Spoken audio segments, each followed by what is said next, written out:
Hello students, we are going to discuss chapter number 1 of Political Science Part 2. The name of the chapter is Power Sharing. नाम से ही आपको समझ में आ रहा होगा, इस चैप्टर में हम पढ़ेंगे कि कोई भी डेमोक्रेटिक कंट्री है वहाँ पे पावर को किस तरीके से शेयर करना चाहिए ताकि वहाँ पे किसी भी तरीके का कॉन्फ्लिक्ट्स ना हो और सभी बहुत ही पीसफुल तरीके से रह सकें। ठीक है। डेमोक्रेसी वो होती है यहाँ पे जो गवर्नमेंट होती है वो इलेक्ट की जाती है बाय द पीपल। तो डेमोक्रेसी एक सिस्टम होता है where the government is elected by the people.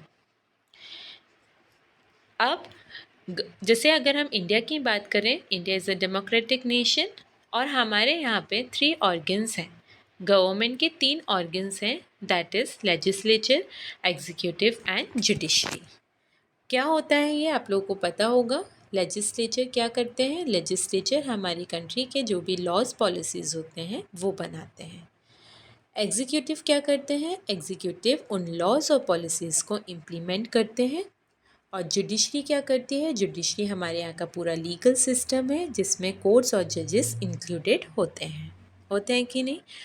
अब बात आती है कि अगर पावर जो है वो किसी एक पर्टिकुलर ऑर्गन को दे दी जाए, अनइक्वली अगर हम बोलें कि डिवाइड कर दिया जाए, तो फिर क्या होगा? प्रॉब्लम्स क्रिएट होगी।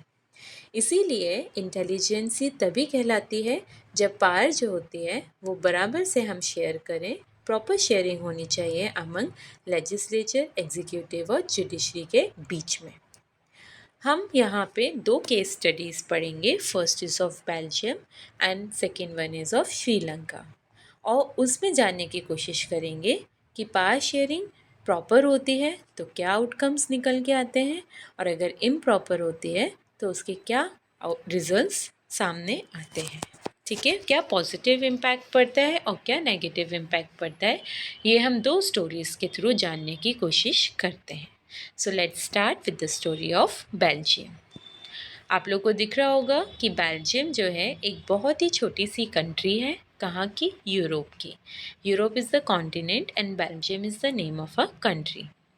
बेल्जियम को अगर हम इंडियन स्टेट हरियाणा से कंपेयर करें तो एरिया वाइज हरियाणा बड़ा है और बेल्जियम कंट्री उससे बहुत ज़्यादा छोटी है। फिगर में आप देख सकते हो कि बेल्जियम 4 कंट्रीज से इसके बॉर्डर्स लगे हुए हैं, Netherlands, Germany, Luxembourg and France. ये आपको याद करना है कि कौन सी 4 कंट्रीज से बेल्जियम के बॉर्डर्स हैं। Netherlands, Germany, Luxembourg and France. Population की अगर हम बात करें तो हरियाणा स्टेट की पॉपुलेशन के कंपैरिजन में बेल्जियम उसकी आधी है। कम से कम लगभग यहाँ पे 1 करोड़ से थोड़ी ज़्यादा पॉपुलेशन रहती है। कहाँ पे? बेल्जियम में।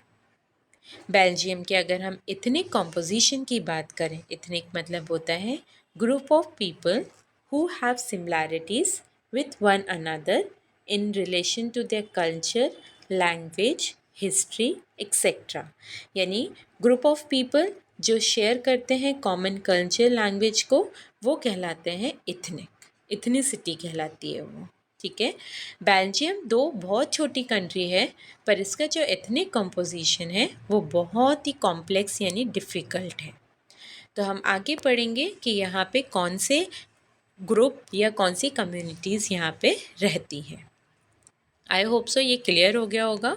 अब हम इसके एथनिक कॉम्पोजिशन पे आते हैं। आप देख सकते हो इसमें यहाँ पे आपको 2 लैंग्वेज दिख रही होगी, डच, फ्रेंच, राइट, और एक और लैंग्वेज दिख रही होगी आपको, जर्मन। तो यहाँ पे ये जो रीजन है दिस इज़ फ्लेमिश रीजन, इसको हम फ्लेमिश रीजन कहेंगे बेल्जियम का, और ये वेलोनिया रीजन है। ठीक है। फ्लेमिश रीजन में 59% लोग जो हैं, टोटल पॉपुलेशन में से 59% जो लोग हैं वो फ्लेमिश रीजन में डच स्पीकर्स हैं, यानी वहाँ की जो लैंग्वेज है वो डच बोलते हैं। ठीक है। 40% वेलोनिया रीजन है और वहाँ के लोग फ्रेंच लैंग्वेज बोलते हैं। टोटल कितना हो गया? 99%। अब रिमेनिंग जो 1% है वहाँ के लोग जर्मन लैंग्वेज बोलते हैं। तो ये एथनिक कॉम्पोजिशन हो गया इनका, Dutch speakers, French speakers and German speakers. एक और बात आपको मैं बताती हूँ कि अगर हम यहाँ पर आएँ और आपको यहाँ दिख रहा होगा ब्रिसल्स लिखा हुआ है, ब्रिसल्स जो है वो बेल्जियम की कैपिटल का नाम है, ठीक है। तो अगर हम एथनिक कॉम्पोजिशन की बात करें पूरे बेल्जियम की, तो मेजॉरिटी में कौन है, डच स्पीकर्स, और माइनॉरिटी में जर्मन को अभी हटा दीजिए, डच और फ्रेंच की अगर हम बात करें तो फ्रेंच स्पीकर्स क्या हुआ है, माइनॉरिटी। माइनॉरिटी मीन्स जिनकी पॉपुलेशन कम होती है और मेजॉरिटी जिनकी पॉपुलेशन ज़्यादा होती है, ठीक है। अब कैपिटल सिटी ब्रिसल्स की अगर हम बात करते हैं तो वहाँ पे उल्टा हो जाता है, 80% वहाँ पे फ्रेंच स्पीकर्स हैं और 20% वहाँ पे डच स्पीकर्स हैं। क्लियर हो गया आपको? तो ये इतनी कॉम्पोजिशन ऑफ बेल्जियम है। प्रॉब्लम कहाँ अराइज होती है? अब प्रॉब्लम यहाँ पे ये है कि माइनॉरिटी में कौन थे, फ्रेंच, मेजॉरिटी में कौन थे, डच।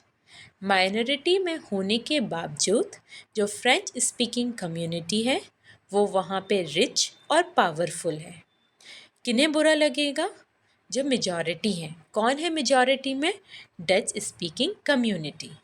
उनको बुरा इसलिए लगेगा क्योंकि उनकी मेजॉरिटी होने के बाद भी वो फ्रेंच स्पीकिंग कम्युनिटी से ना ही पावरफुल है और ना ही इतने रिच हैं।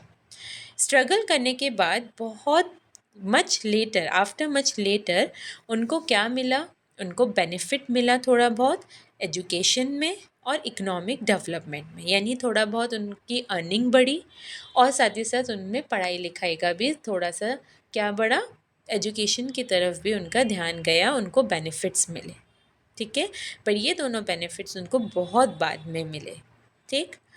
अब आते हैं हम 1950s और 1960s के बारे में अगर हम बात करेंगे तो डच स्पीकिंग और फ्रेंच स्पीकिंग कम्युनिटीज़ में बहुत ज़्यादा टेंशन्स क्रिएट हो गया था। किस ड्यूरेशन में? 1950s और 1960s में।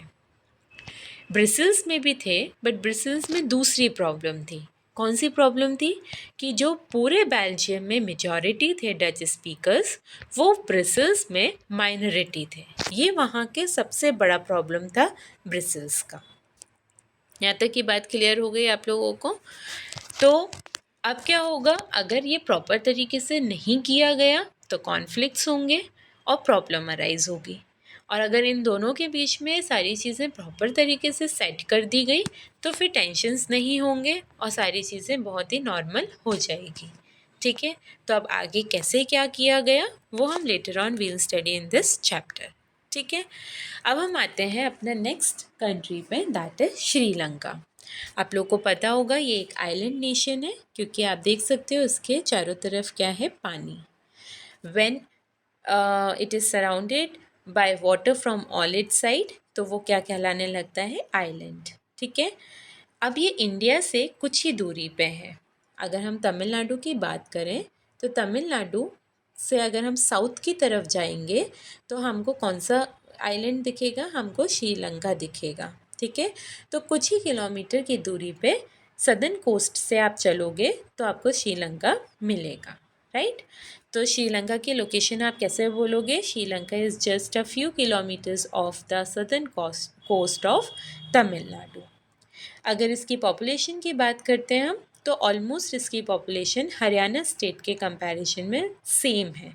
It has about 2 crore people, about the same as in Haryana. Clear हो गया आप लोगों को? तो ये हो गई इसकी लोकेशन के बारे में। अब हम आगे बढ़ते हैं। अब यहाँ पे हम इसका एथनिक कॉम्पोजिशन देखते हैं, ठीक है। सबसे इम्पॉर्टेंट है यहाँ पे श्रीलंका में डाइवर्स यानी डिफरेंट पॉपुलेशन रहती है।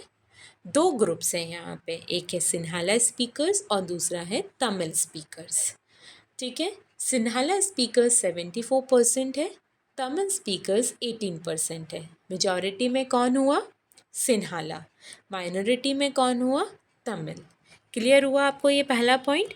दूसरा, तमिल जो थे again it is divided into 2 groups. Tamil में भी 2 ग्रुप हो गए, यानी 18% में से भी 13% जो थे वो श्रीलंकन तमिल्स थे, बाकी रिमेनिंग 5% जो थे वो इंडियन तमिल्स थे। श्रीलंकन तमिल्स जिनके फोरफादर श्रीलंका में ही बॉर्न हुए और श्रीलंका में ही रहे। इंडियन तमिल्स जिनके फोरफादर्स यानी एंसेस्टर्स यानी पूर्वज कहाँ चले गए थे?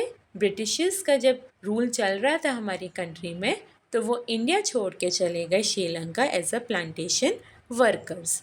तो वो कौन से तमिल कहलाने लगे? Indian Tamils. क्लियर हो गया यहाँ तक?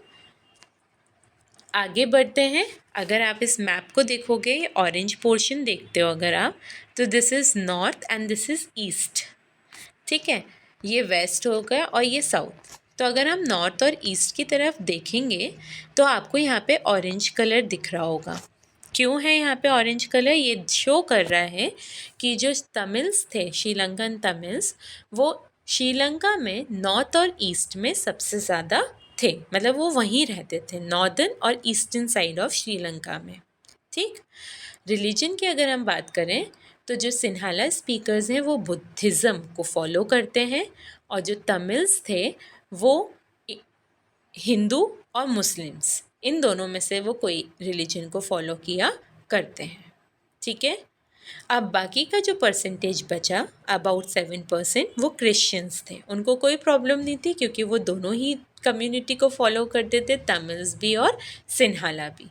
तो प्रॉब्लम किन के बीच में थी? प्रॉब्लम थी सिन्हाला स्पीकर्स के बीच में और तमिल स्पीकर्स के बीच में। बेल्जियम में किन के बीच में थी?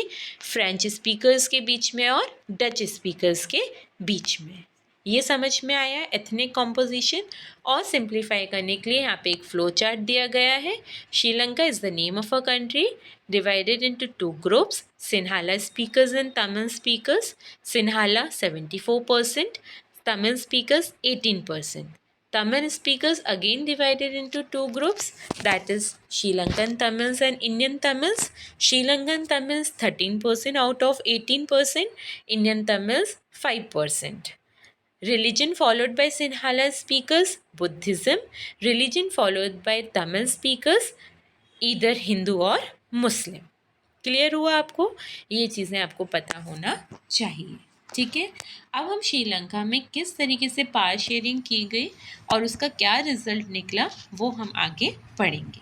उससे पहले आपको एक छोटा सा कंक्लूजन बताती हूँ कि अगर बेल्जियम में डच स्पीकिंग ज़्यादा थे, मेजॉरिटी में थे, अगर वो चाहते तो वो फ्रेंच पे और जर्मन पे अपना जो पावर है उसको फोर्स करने की कोशिश करते, अपने हिसाब से पूरे नेशन को चलाते और वो फोर्स करते फ्रेंच स्पीकर्स को और जर्मन स्पीकर्स को, जो वो कह रहे हैं उनकी बातों को माना जाए।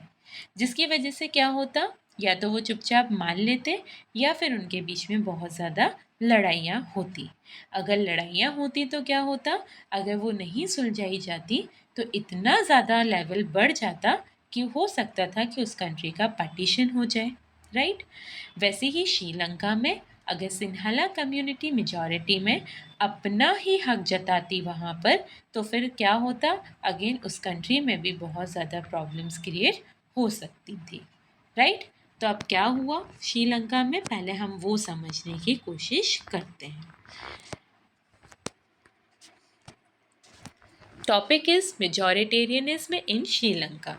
मेजॉरिटेरियनिज्म का मीनिंग आपकी बुक में दिया हुआ है, उसको आप अच्छे से प्रिपेयर कर लेना। मेजॉरिटेरियनिज्म मतलब कि रूल बाय द मेजॉरिटी। किसी भी कंट्री में किसका रूल चले? मेजॉरिटी का। और किसकी नीड्स को वो फुलफ़िल ना करें या डिसरिगार्ड करें? माइनॉरिटीज़ की। उसको क्या बोलते हैं हम? मेजॉरिटेरियनिज्म बोलते हैं। आप believe that the majority community should able to rule a country in which ever way it wants by disregarding the wishes and needs of the minority. ये आपको प्रिपेयर करना है। ठीक है।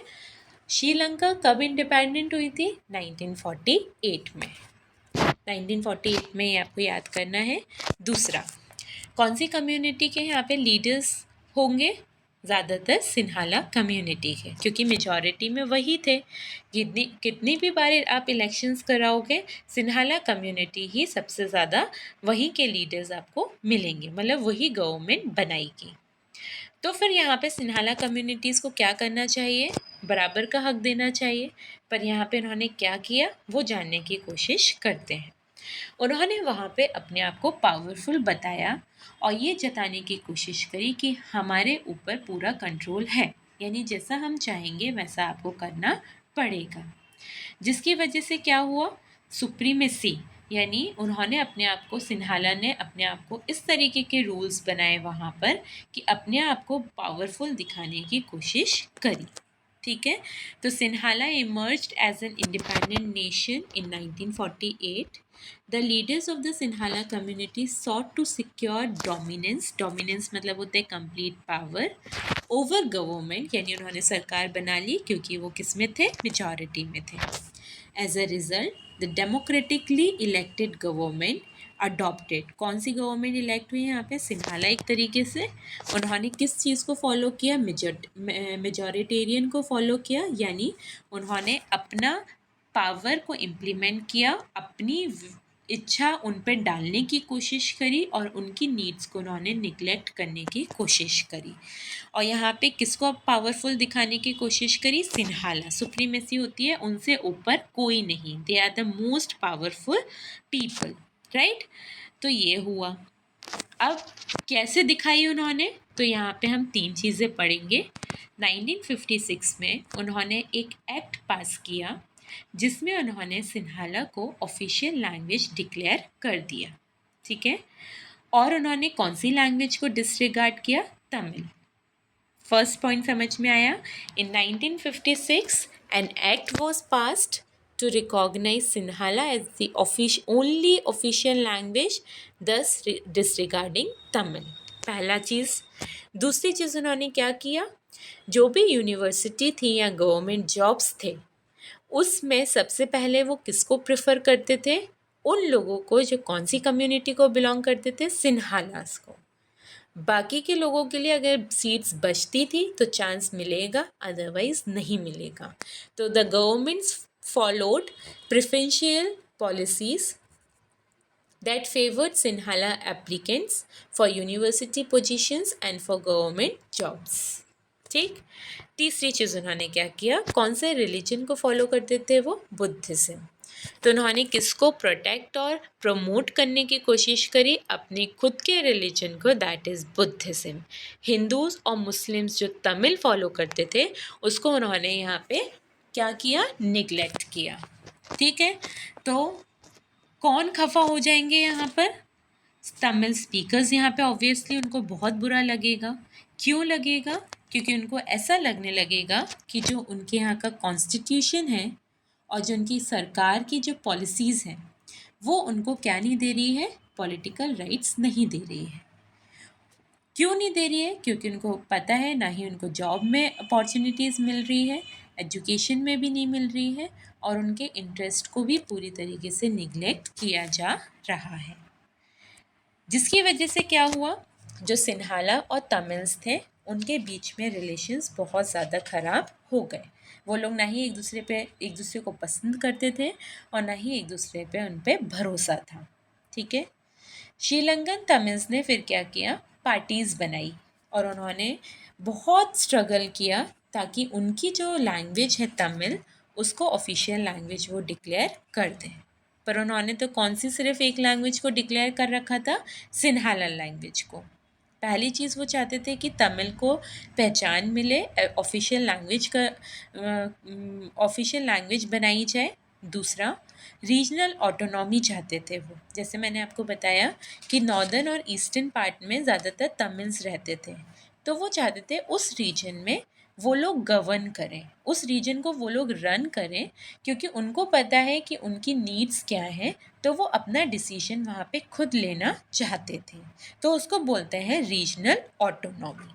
समझ आया रीजनल ऑटोनॉमी का क्या मतलब होता है, that the authority of a region to govern the interest of the local people according to its own initiatives। वो नहीं चाहते कि कोई और उसमें कोई लॉ बनाए, क्योंकि वो जानते थे कि वहाँ के लोगों की रिक्वायरमेंट क्या थी। और तीसरी चीज़ वो चाहते थे कि उनको जॉब्स और एजुकेशन में इक्वल अपॉर्चुनिटी मिलना चाहिए। तो यहाँ इसमें आपने पढ़ा कि वो उनकी डिमांड्स क्या क्या थी। यहाँ पे हमने पढ़ा कि वो क्यों इतने खफा थे, क्यों उनको इतनी प्रॉब्लम थी सिन्हाला से। ठीक है। अब क्या हुआ, इतना कुछ होने के बाद भी उनकी डिमांड्स को फुलफ़िल नहीं किया गया। 1980s तक, बाय 1980s पॉलिटिकल ऑर्गेनाइजेशंस बनी बहुत सारी, और उन्होंने फिर डिमांड करना शुरू कर दिया कि हमको एक इंडिपेंडेंट स्टेट दे दो आप, तमिल ईलम दे दो आप, नॉर्दर्न और ईस्टर्न पार्ट ऑफ श्रीलंका में, तो हम अपने हिसाब से उसको रन करेंगे। वो भी उन्होंने क्या किया, नहीं माना।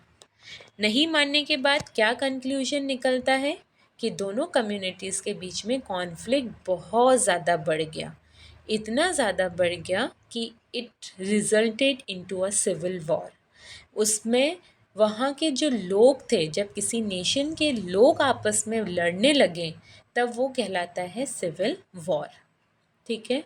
जब वॉर होता है तो डिस्ट्रक्शन होती है, तो यहाँ पे भी दोनों कम्युनिटीज़ के लोग मारे गए। ठीक है। बहुत सारे लोगों को कंट्री से बाहर निकलना पड़ा। They were forced to leave the country. They become refugees. Refugees मतलब होता है जब आपकी कंट्री में हालात अच्छे नहीं होते हैं, अपने आप को बचाने के लिए फिर जब आप दूसरी कंट्री में जाके शरण लेते हो, रहते हो, मदद लेते हो उनसे, तब आप वहाँ पे रेफ्यूजीज़ कहलाते हो। ठीक है। इस वॉर से बचने के लिए बहुत सारे श्रीलंकन्स को जाना पड़ा, और बहुत सारे लोगों का जो लाइवलीहुड था, जो उनकी कमाई थी, वो सब बर्बाद हो गई, वो सब उनकी छूट गई। सिविल वॉर की वजह से social life, cultural life, economic life सब ख़त्म हुई, सब में बहुत ज़्यादा प्रॉब्लम्स क्रिएट हुई, और फाइनली ये वॉर एंड हुआ 2009 में। तो यहाँ पे क्या हुआ, पावर शेयरिंग प्रॉपर नहीं की गई, जिसकी वजह से हमने देखा कि किस तरीके से नेगेटिव इम्पैक्ट पड़ा। ठीक है। अगर यही दोनों कम्युनिटीज़ के बीच में प्रॉपर तरीके से कर देते तो शायद इतना प्रॉब्लम नहीं होता। तो आई होप सो कि आपको यहाँ पे समझ में आ गया होगा। अभी आप सिर्फ समझिए चैप्टर को, that is much more important. और बहुत सारे क्वेश्चंस इसमें बनते हैं। इतने कॉम्पोजिशन क्या है दोनों कंट्री का, क्या प्रॉब्लम्स थी वहाँ पर डच स्पीकिंग फ्रेंच स्पीकर्स के बीच में, सिन्हालाज और तमिल्स के बीच में। फिर हमने पढ़ा कि श्रीलंका में क्या रिजल्ट निकला आखिर में, कि सिविल वॉर हुआ, सिविल वॉर की वजह से क्या प्रॉब्लम्स हुई, और ये वॉर 2009 में एंड हुआ। राइट। ये सारी चीज़ें आपको पढ़ना है। ये इस चैप्टर का पार्ट 1 था। पार्ट 2 लेटर ऑन जल्दी ही पोस्ट कर दिया जाएगा। अगर आपको ये वीडियो पसंद आया है तो लाइक, शेयर एंड सब्सक्राइब ज़रूर करें। अगर आपकी कोई भी प्रॉब्लम्स हैं तो आप कमेंट सेक्शन में लिखकर अपने डाउट्स को क्लियर कर सकते हैं। Thank you so much for watching.